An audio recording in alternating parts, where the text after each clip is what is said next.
Hello, I'm Rena Sliger. This is my S over Postmortem Caloricity.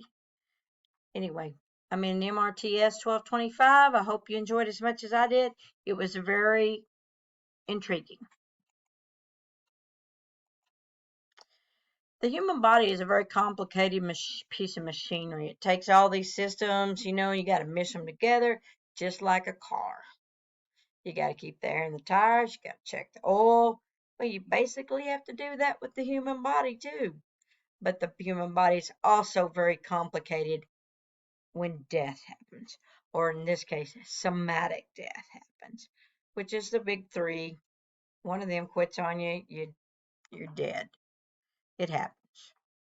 We're all going to get there someday. I just hope I don't get there before my time. What is postmortem caloricity? This is one of the things we'll be exploring today. What causes postmortem caloricity? We're going to look at that. There's a couple of other causes of postmortem caloricity. We're going to check those out too. And the effects of postmortem caloricity as far as the embalming world goes. What is postmortem caloricity? Well, this big old thermometer over here should give you a hint because it's showing the temperature to go through the roof. Well, the temperature doesn't really go through the roof. It is just an increase in the body temperature right after somatic death. So there's two types of death. Somatic death, heart, lung, brain, quit working, you die. Just the way it is. We're not talking about traumatic death, loss of blood, that kind of stuff, crush. That's a different ballgame. We're talking about natural causes, just dying. Somatic death. It's where the temperature at the time of death, which we're going to say is right there, goes up about 3.5 degrees and stays that way for 2 hours. At that time, the temperature starts coming back down. What causes this temperature rise or postmortem caloricity? Well, the cessation of cellular respiration is one of them. The body can no longer cool itself. The blood has quit moving. So the cool blood coming in with the O2 and leaving with the hot CO2, it quits moving. So where's that heat go? Just builds up. Stays right there in the body. It's trapped. When it gets trapped, then it has to move on. Well, it can't. Stuck. Makes the temperature of the body go up. That's all it can do. It has to dissipate some way, and that's how it does. It just makes the temperature come up. It means you no longer sweat. You can't sweat and cool yourself, so it stops. You get hot. You got to have oxygen present for metabolism processes. And some of this postmortem caloricity, that is just the metabolic process that is continuing on, using up that surplus oxygen that was already in the blood, traveling to the capillaries. When it gets there, it's still there. It doesn't just sit there. Those little metabolism processes, they say, I still got some oxygen. I can do a little more. So it does it.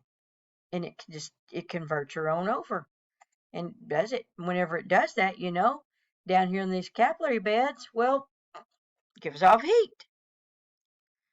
The byproduct is heat. Here's another way of looking at it. You got the fuel going in.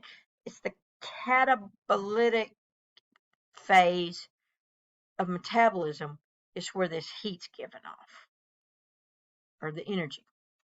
Your muscles use it, blah, blah, blah. They convert this. Oh, we got to move, convulsions, blah, blah, blah. That stuff, working, using it. Takes energy. Energy produces heat. It's a give and take thing. You use a little, you got to give a little. They use the energy, got to have some heat give off. Anyway, this is just another little scientific diagram I found that shows about the glycogenesis, breaks down the glycogen and gives off the heat, which means that your body has fuel, sugar, basically, carbohydrate, sugar, takes them in, adds oxygen, stirs it up, breaks it down, heat's given off. Here we go. What are some other causes of postmortem caloricity? Well, those will be like when you disturb your regulation of your heat production cycle, before death, like you have cerebral brain hemorrhage. That messes up, it can mess up your internal thermostat in there. You can't cool, can't heat, blah, blah, blah, you get hot. You die. Here we go. Body's hot, increase in temperature, postmortem caloricity. Sunstroke, same thing. Causes thermostat to go wacky, get hot. Increase in heat production in the muscles. Ooh, here is a fun one. This one here. We already talked about, working out. Well, tetanus, in a sense, causes the muscles to work out, but it just says, ooh, tight, tight, tight, tight, tight, tight, constrict, constrict. Well, that takes metabolism to do that. Takes energy. Gotta have it. Gives off heat. Here we go. Postmortem caloricity again. Strychnine poisoning causes convulsions. Same thing. Anything that makes the muscles move requires a little energy to do it. Got energy? Gotta have off some heat. Excessive bacterial activity, septicemia, chloria, other fevers. But your body's already hot. It's already running a fever, trying to kill this stuff, trying to get it out of its system. It's trying to. So here we go. Increase in body temperature, postmortem caloricity. What are the effects of postmortem caloricity? Embalming difficult. Well, the temperature increase causes the chemicals to react a little faster. Acts like a catalyst. Enzymes. Here we go. We know what those all do. They just cause things to work better or faster. Also, postmortem caloricity also kickstarts decomp and rigor. This temperature increase says, oh, yeah, let's get started. Let's get this party started now. And they really get started. Because as soon as that happens, they start kicking in. At the end of that 2 hours, they say, ooh, it's our turn. Let's go. And rigor mortis and decomp do mess with the vascular system in the body as far as embalming goes. You may have to increase your index fluid, slow down your rate that your flow, different stuff. You may have to use intermittent drainage just to get it in there. There's different things you have to do, but it all works. We got lots of chemicals for that stuff. Anyway, these are some of my sources I used. I looked and looked and looked, and there's not very much on postmortem caloricity. But, my textbook was good. My embalming book was good. I looked around here in the office and found a few other little things that, I just took more or less just skimmed them all and took the information and filed it inside. I looked on the website at the the Dodge Chemical Company.